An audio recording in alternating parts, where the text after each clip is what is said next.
এখন শুরু করছি আবির ভাই পর্ব 16। উপন্যাস আবির ভাই। লেখক উর্মিলা মজুমদার। কণ্ঠস্বরে আনিকা কবির। ভিডিও সম্পাদনা রোহান মণ্ডল। অরু থতমত খেয়ে বলল, হোয়াট মানে? মানেটা তুই বুঝতে পারছিস না? মেঘ হাসল। সে ধীর স্থির কণ্ঠে বলল, nothing, come on, enjoy the ride. Lift উপরের দিকে উঠতে লাগলো। মেঘের চোখের অন্দরে যুক্তির চেয়ে খামখেয়ালিপনারা দাপিয়ে বেড়াচ্ছে। কিছু একটা হতে চলেছে। 12 তলায় পা রাখতে কালো ড্রেস পরা একজন দীর্ঘকায় গার্ড মেঘদের পথ আগলে দাঁড়ালো। কিন্তু ওই যে, মেঘ আজ একটু বেশি উত্তেজিত। গার্ড কর্কশ গলায় জিজ্ঞেস করলো, কোথায় যাচ্ছেন আপনারা? মেঘ অতি সাবধানে হাসলো। আসল উদ্দেশ্য বুঝতে দেওয়া চলবে না। সে নরম গলায় বলল, আবির ভাইয়ের সাথে দেখা করতে। তিনি আমাদের লাঞ্চে দাওয়াত দিয়েছেন, আমাদের নিয়ে যাওয়ার কথা। গার্ডের চোখ মুখে কোনো ভাবান্তর হলো না। যান্ত্রিক গলায় শুধালো, কিন্তু আবির স্যার তো মিটিংয়ে আছেন, ভেতরে যাওয়া বারণ। মেঘ যেন এই উত্তরের জন্য উৎপেতে ছিল। সে বিড়বিড় করে বলল, পার্সোনাল কেবিনে আবার কিসের মিটিং? মানুষ মিটিং করে কনফারেন্স রুমে।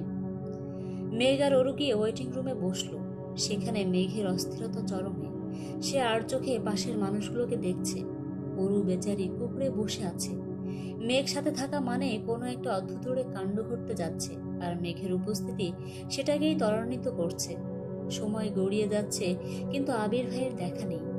মেঘ হঠাৎ চেয়ার ছেড়ে উঠে দাঁড়ালো। তার চোখে তখন তুলকালাম কাণ্ড ঘটানোর তাগিদ। অরু কিছু বুঝে ওঠার আগেই মেঘ তাকে টেনে নিয়ে করিডোরে বেরিয়ে এলো। A16 কেবিনটা ঠিক সামনেই। গার্ডরা যখন নিজেদের মধ্যে নিচু স্বরে কথা বলছে, ঠিক সেই মুহূর্তে মেঘ দিল এক দৌড়। মুহূর্তের মধ্যে পুরো ফ্লোর জেগে উঠল। এক ঝাঁক গার্ড মেঘকে আটকানোর জন্য ছুটছে, কিন্তু সমস্যা হলো, মেঘ মেয়ে মানুষ। তাকে শক্ত করে ধরাও যাচ্ছে না, আবার ছেড়ে দেওয়াও যাচ্ছে না। অরু ভয়ে কাঁপতে কাঁপতে নীল হয়ে যাচ্ছে। পুরো ফ্লোর জুড়ে সাইরেন বেজে উঠল। বিকট শব্দে কান ঝালাফালা হওয়ার উপক্রম। গার্ডরা চিৎকার করে বলছে, থামুন, সামনে আগাবেন না, আমরা অ্যাকশন নিতে বাধ্য হব। ঠিক তখনই কেবিনের দরজাটা খুলে গেল। অনেকগুলো গম্ভীর কণ্ঠ ভেসে এলো, থেমে যান। চারপাশটা হঠাৎ নিস্তব্ধ। মেঘ হাঁপাচ্ছে। গার্ডরা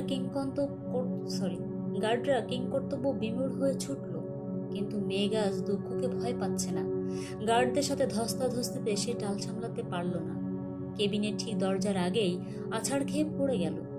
একটা মেয়ে মানুষের জন্য এই দৃশ্যটা বেশ করুণ হওয়ার কথা ছিল, কিন্তু মেঘের চোখে করুণাও নেই।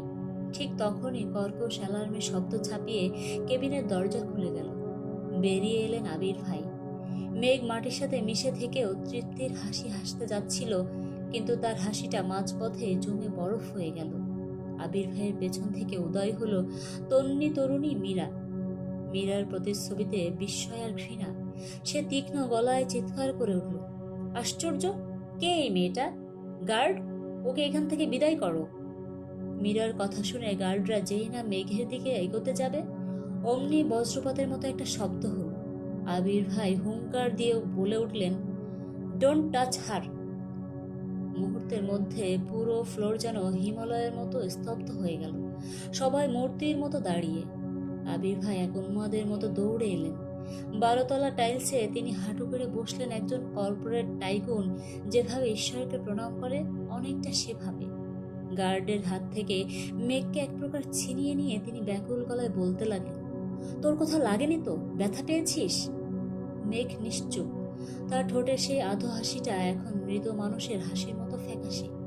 আবির ভাই আবার হুঙ্কার দিলেন, সবাই যার যার জায়গায় চলে যান, এক্ষুনি, ফাস্ট।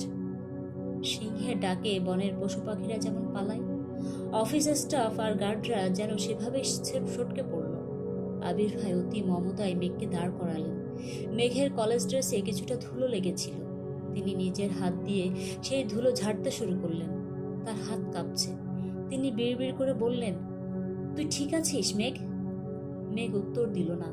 সে শুধু বড় বড় চোখে মেলে আবির ভাইয়ের দিকে চাইল।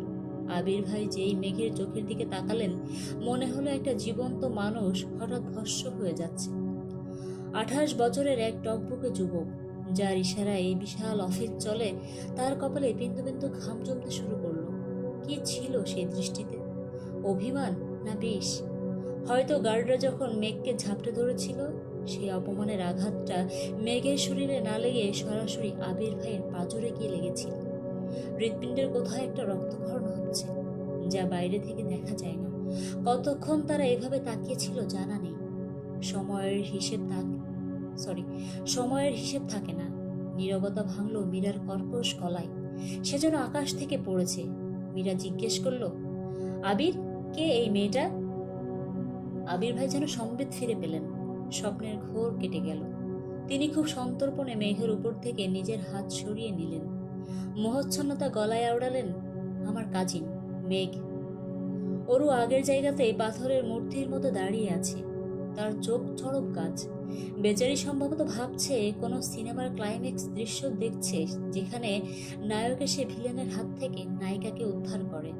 কিন্তু জীবন তো আর সিনেমা না। জীবনের চিত্রনাট্য বড় বেশি অগোছালো। মেঘ কোনো কথা বলল না। যে মেয়েটা একটু আগে পুরো ফ্লোর মাথায় তুলেছিল, সে এখন পুকুরে ছোট হয়ে গেছে। তার দু চোখ ভরা লজ্জা। কোথা থেকে এই একরাশ লজ্জা এসে তার চোখে ভিড় করলো কে জানে। সে মাথা নিচু করে দাঁড়িয়ে রইল। স্পষ্ট বুঝতে পারা যাচ্ছে মেঘের বুকের কোথাও একটা তুষের আগুন জ্বলছে। সেই আগুনের নাম কি ঈর্ষা? মীরা নামের মেয়েটি কি সেই আগুনের জ্বালানি? মেঘ নিজেও বোধহয় তার উত্তর জানে না। আবির ভাই এবার তার পিএস রণজয়কে ডাকলেন। তিনি বললেন, রণজয়, ওদের গাড়ি করে বাড়িতে পৌঁছে দিয়ে আসো। আর শোনো, আজকের সব মিটিং ক্যান্সেল। রণজয় আকাশ থেকে পড়ল। সে আমতা আমতা করে বলল, কিন্তু স্যার, বিদেশের ক্লায়েন্টরা তো। আবির ভাই তর্জনী তুললেন, ধমক দিয়ে বললেন, নো মোর ওয়ার্ডস।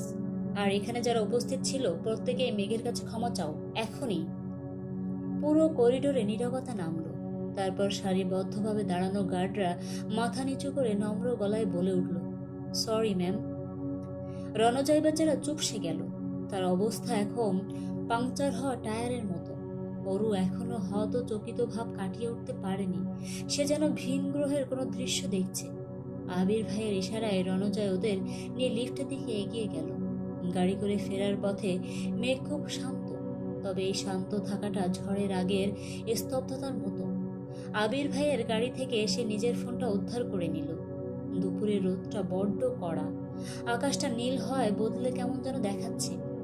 রোদ ধীরে ধীরে তামাটে বর্ণ ধারণ করেছে। খানবাড়ি ফটকে গাড়িটা থামল।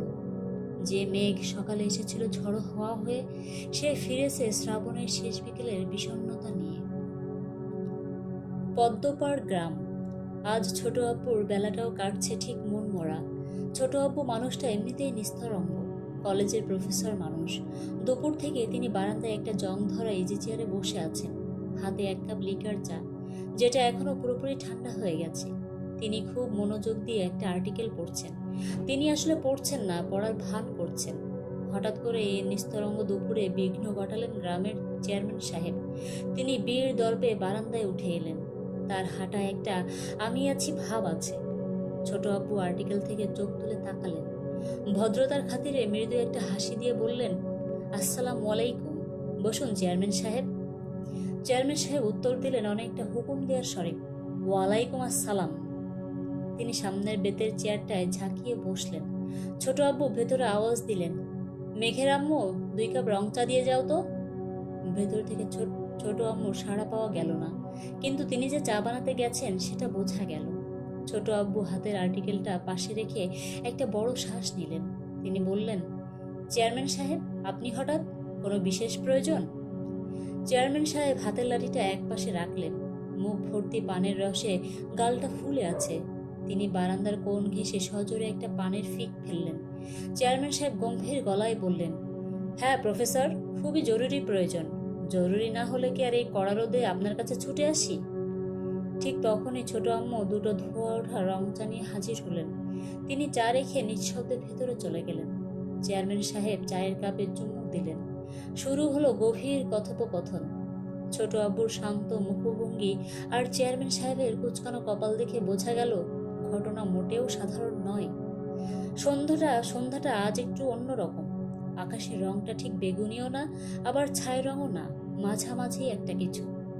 আবির বসে আছে তার সাদা রঙের মার্সিডিজ বেঞ্জের পিছনের সিটে। পরনে ধবধবে সাদা শার্ট, হাতা দুটো কোনোই পর্যন্ত গোটানো। ব্লেজারটা অযত্নে পড়ে আছে পাশের সিটে। সাধারণত আবির নিজেই ড্রাইভ করে, কিন্তু আজ ড্রাইভার গাড়ি চালাচ্ছে। আবির ভাই ক্লান্ত নয়, কিন্তু তার শরীরটা কেমন যেন পাথর হয়ে আছে। মন যখন কু ডাক দেয়, তখন শরীর এমনিতেই ভারী হয়ে যায়। শরীরের ভেতরেও কি কোনো অদৃশ্য ওজন আছে, কে জানে। আবির আজ দুপুরের পর সব মিটিং বাতিল করে দিয়েছিল। মেঘের পাগলামিটা নিয়ে এসে ভাবছে, মেয়েটার মাথায় কখন কি ভূত চাপে সেটা বোঝা মর্তের সাধারণ মানুষের কাজ না। মেঘ আজ যা ঘটালো তার পেছনে নিশ্চয়ই কোনো গূঢ় উদ্দেশ্য আছে। মেঘের উদ্দেশ্যগুলো সাধারণত আমলকির বিচির মতো, বাইরে থেকে শক্ত মনে হলেও ভিতরে টক মিষ্টি একটা ব্যাপার থাকে। মীরা মেয়েটা তার বিজনেস পার্টনারের মেয়ে, তার সাথে প্রফেশনাল মিটিং করাটা সবচেয়ে স্বাভাবিক ঘটনা, কিন্তু কথায় বলে না, সব ভালো যার শেষ ভালো নয় তার। আবিরের ক্ষেত্রেও তাই হলো। গাড়িতে বসে আনমনে ফোনটা হাতে নিল সে। কন্ট্রাক্ট লিস্টে ঢুকতেই তার ভুরু জোড়া কপালে উঠে গেল। একটা কল মীরার কাছ থেকে এসেছিল এবং কলটা রিসিভ করা হয়েছে। স্থায়িত্বকাল 27 সেকেন্ড। আবিরের মনে পড়ে গেল সে তখন খানবাড়িতে ছিল। ট্রুথ অ্যান্ড ডেয়ার খেলা হচ্ছিল খুব সম্ভবত। ফোনটা সে সোফায় ফেলে এসেছিল। পরে অরু ওটা তার রুমে দিয়ে যায়। তাহলে কি অরু কলটা রিসিভ করেছিল? অরুর মতো একটা মেয়ে কি এত বড় সাহস দেখাবে?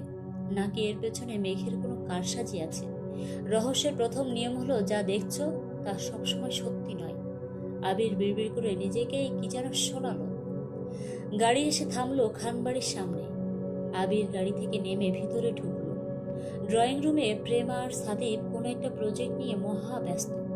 অরু আর মেঘ সম্ভবত কোচিংয়ে গিয়েছে। বাড়িটা বড় বেশি শান্ত।